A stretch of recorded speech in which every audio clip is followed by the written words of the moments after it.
It's fine. I call the member Chris Hipkins. Thank you very much, Mr Speaker. I'm very happy to take a call on the Gambling Amendment Bill number 3, and I certainly hope that I will have the opportunity to see this bill through to its final conclusion. Of course, if it follows the passage of the Gambling Amendment Bill number 2, I'll need to be re-elected at least 3 more times in order to see this bill from start to finish.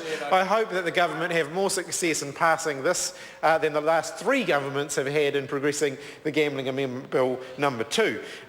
Gambling Amendment Bill number 2, incidentally, was one of the first bills that I spoke on when I first became a Member of Parliament in 2008, and by then it had already been sitting on the order paper for several years. So I hope we get to see this bill through much more promptly than that, and I hope we get to, in fact, finish progressing Gambling Amendment Bill number 2 quite quickly as well. I think one of the things that struck me about the first of the bills that I just mentioned is this is an incredibly heavily regulated area and it's incredibly technical, but there's an awful lot of technological change that takes place in this area, and keeping on top of it is very, very important. And that's actually one of the reasons why I hope that we'll be able to expedite this bill and the process around the other bill, because when we're talking about the technology involved in pokie machines, for example, the technology that's used to hook people in and to get them addicted is heavily regulated. And unfortunately, I suspect those regulations are now quite out of date because the law that enables them is also out of date. So it's important that we get this legislation through so that we can keep on top of that and deal with the issues around problem gambling. And I want to be really clear here, for most New Zealanders, gambling is a bit of fun. They go to a casino, they might walk in with $50, they walk out with either $500 or they walk out with nothing. In my case, it's normally the latter of the 2 examples. Walk in with a certain amount of money and walk out with nothing. But it's a bit of fun. It's a bit of fun. And then if you might be in a pub and you might put $2 in a slot machine and that's a bit of a laugh and then you go. But for a smaller number of New Zealanders, that's not that. It's much more serious than that. It is a big problem.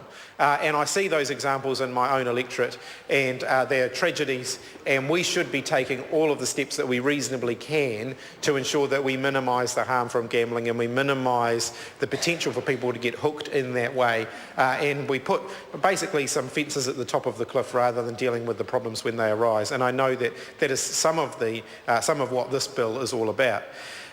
The administration of the societies that deal with Class 4 pokies, so Class 4 pokies are the ones that are not in casinos but they're in the pubs and the clubs. The societies that administer those have changed quite dramatically over the last 10 to 15 years, and that's a good thing. With regard to pokie machines, we saw a massive increase in the number of pokie machines, the number of venues between 1994 and the passage of the Gambling Act in 2003. And we've seen a steady decline in the number of pokie machines since then, and that's a welcome thing. And we've also seen in recent years, probably since about 2005 when we had the peak, where gambling proceeds, or the turnover, was over $1 billion in pokie machines and Class 4 pokies. That's been steadily declining since then, and I think that that's a welcome trend as well. So those are good things. We've also seen the sector clean up its act a lot as a result of the passage of that legislation, but there's still a way to go. I think back to the Wild West days when I was the president of the Victoria University Students Association, and one of the big sponsors that we used to have for our university games team were the local pubs, who would take the money from pokie machines and effectively use that as an incentive to lure people in. So it was used for they sponsored our university games team, but there was a lot of mutual back scratching went along. So they'd say, we'll give you a certain amount of money from our pokie machines, but we expect you to come into our bar with your whole team and divert a certain portion of the money that we're giving you back across the bar again or back into the pokie machines again. That was actually quite a... Well, no, member says that's fair enough. It's actually against the law now, but that is quite a corrupt practice, because it means that the proceeds from the pokie machines were not actually being applied in the way they are intended. The pokie machines, the proceeds from those are designed to be used for charitable purposes. And if a business is applying them in such a way that it says, well, you can have the money as long as you give it back to us, that's not actually genuinely applying that funding for charitable purposes. And that has changed a lot. and it is, we've seen a dramatic reduction in the number of societies that are involved in this process. So we used to have that every pub would set up their own little society. The pub manager would run it, and it would be done out of a back room, and there'd be all sorts of interesting exchanges went along. There's a lot less of that now than there used to be, and that's a good thing. But there are still some areas where there is improvement that's required, and it's often in those less formal settings, it's the sports club rooms, where there might be some issues that need to be addressed.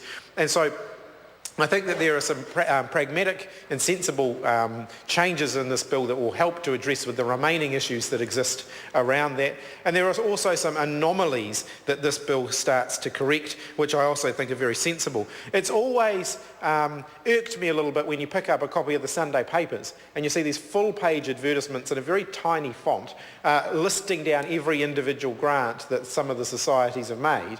And you think about the cost of the advertisement, and the cost of the advertisement often adds up to more than many of the, if you took a chunk of the grants and totaled them up, the cost of the advertisement to be transparent around them actually was more than many of the grants were. And I'd rather see that money going into grants, because if we can if we can ensure that there's transparency by having the information available electronically online and at a much, much cheaper price than sticking them in a newspaper advertisement, and thereby enable those societies to make more grants, that's common sense to me, and that's a sensible thing. So I think that's one of the examples of the changes in this legislation that's important. Of course, my colleague Ruth Dyson also made a very valid point around that, though, and that it's important that this information isn't just buried. So it's got to be readily accessible. People have got to know where it is, and they've got to be able to access it. But I don't think they need to spend large amounts of money in order to make that information accessible. In fact, I'd argue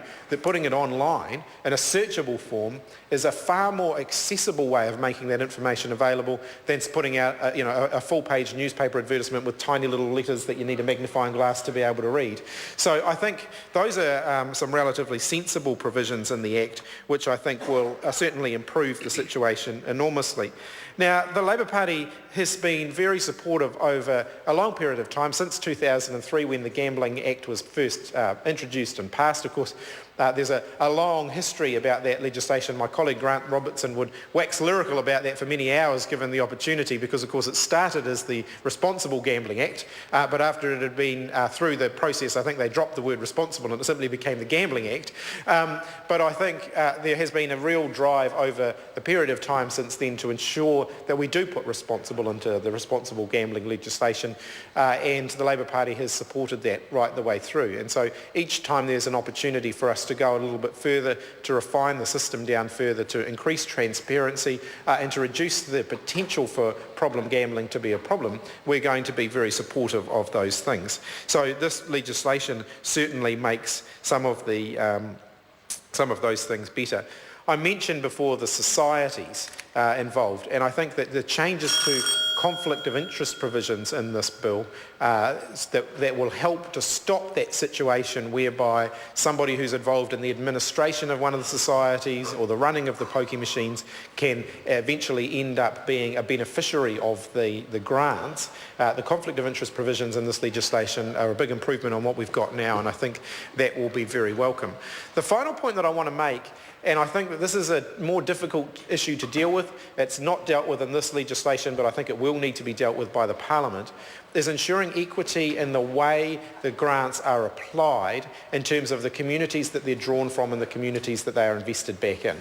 There's too much potential in the legislation now for pokie machines to be located in poor communities and take money out of poor communities and then in the form of charitable grants redistribute it to middle class or higher income communities. So taking money out of a very poor community and giving it to the local golf club is probably not going to benefit the people who are the most likely ones to be putting the money into the machines in the first place. So I think we do need to have a bit of a further discussion and a further consideration about how we can ensure equity in the distribution of grants.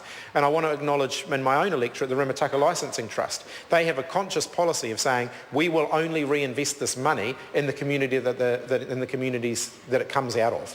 And I think that that's a very sensible thing. It means that the local schools in their catchment area area do very well out of them because they're investing that money in education. It's going back into the community that's drawn from, and I think that's positive. And I'd like to see that principle applied much more widely through the Class 4 pokie sector. So with those thoughts in mind, we'll certainly be supporting the bill to the Select Committee, and I look forward to seeing it progress, hopefully, more expeditiously than Gambling Amendment Bill number 2.